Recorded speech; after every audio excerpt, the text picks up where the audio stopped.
Hai, assalamualaikum. Kembali lagi di channel Susi Kitchen. Kali ini kita akan membuat kue pare khas Palembang. Kue parenya enak sekali, rasanya yang manis, legit. Ini benar-benar enak ya teman-teman. Sebelum mulai, yuk klik tombol subscribe di bawah dan klik like-nya ya. Nah, di sini teman-teman bisa lihat teksturnya seperti apa. Until kelapanya yang manis. Ini benar-benar enak loh teman-teman.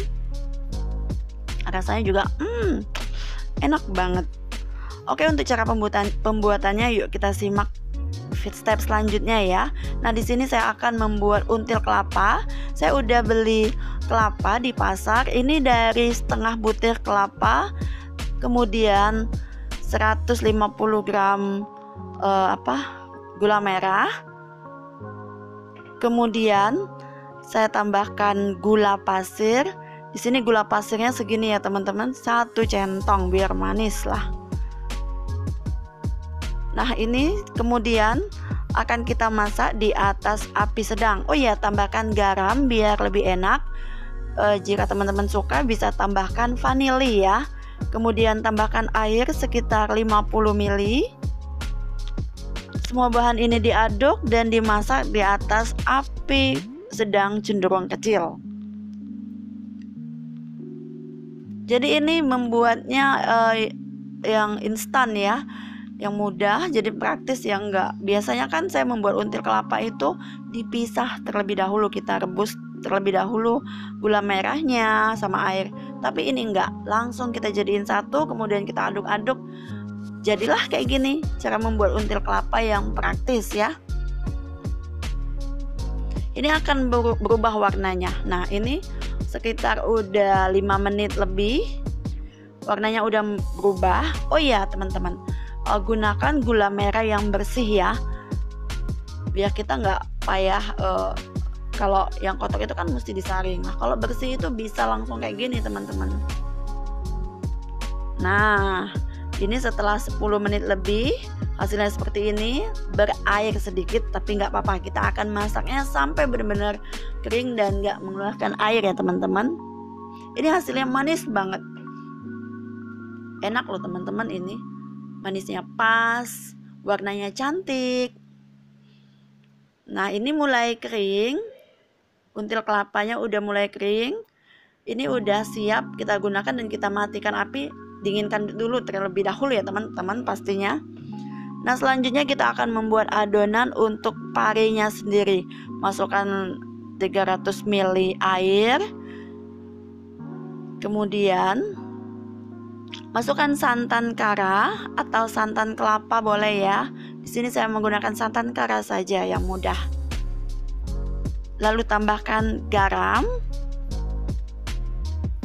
Lalu tambahkan pasta pandan.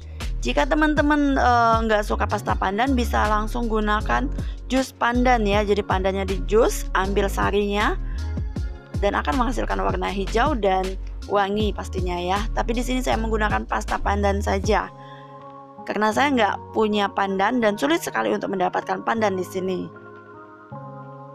Jika mau warnanya lebih hijau, bisa tambahkan lebih banyak lagi. Karena di sini saya tidak suka terlalu hijau, jadi saya gunakan secukupnya aja untuk pasta pandannya. Nah, jika udah mendidih seperti ini air ini akan kita tuang ke dalam adonan tepung ketannya ya. Jadi kita akan menggunakan tepung ketan. Nah, di sini saya menggunakan tepung ketan 500 gram. 500 gram tepung ketan.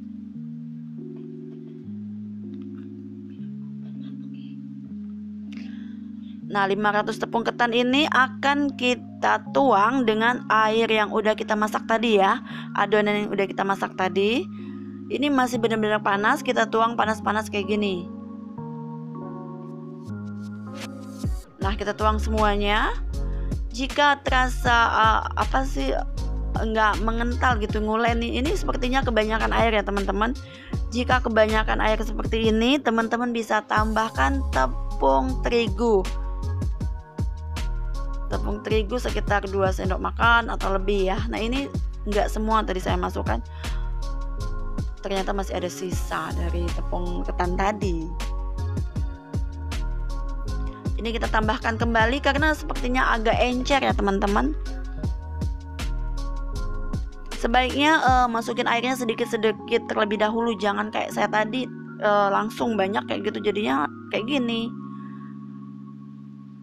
Nah ini masih agak lengket ya.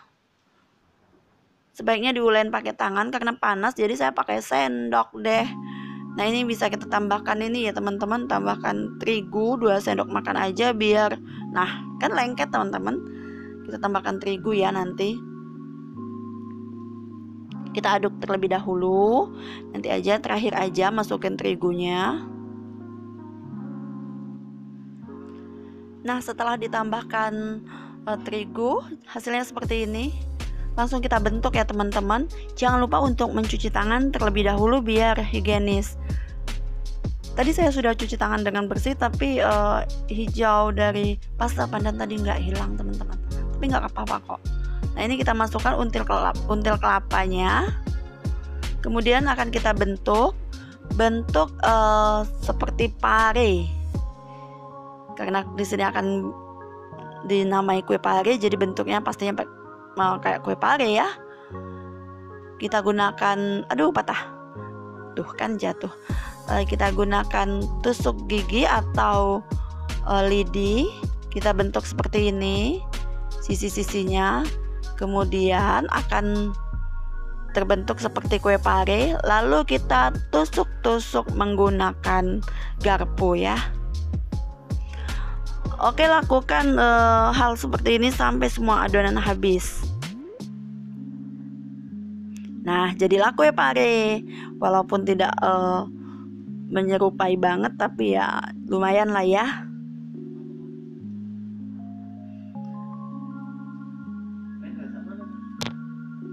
Nah ini kukusannya udah saya lapisi minyak terlebih dahulu. Harusnya di bawahnya itu kita kasih daun ya, tapi saya nggak punya daun. Kemudian ini langsung kita kukus ya teman-teman.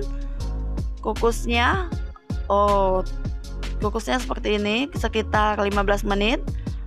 Setelah dingin hasilnya seperti ini. Bukan setelah dingin, setelah beberapa menit dikukus tadi udah matang dan langsung kita angkat. Jadi setelah 15 menit itu seperti ini, matikan api. Lalu setelah agak dingin baru dipindahkan ke piring. Tada! Kue pare ala Susi Kitchen udah selesai. Kue ini enak, manis, dan rasanya pasti bener-bener enak ya teman-teman menurut saya. Maafkan ya teman-teman kalau bentuknya masih berantakan. Maafkan juga kalau ya hijaunya nggak hijau banget, tapi ya inilah rasanya itu enak teman-teman. Yang penting kan rasanya, harusnya tampilannya juga lebih cantik ya. Oke, sampai jumpa di video saya selanjutnya. Makasih yang udah menyimak dan makasih yang udah komen, makasih yang udah subscribe pastinya ya.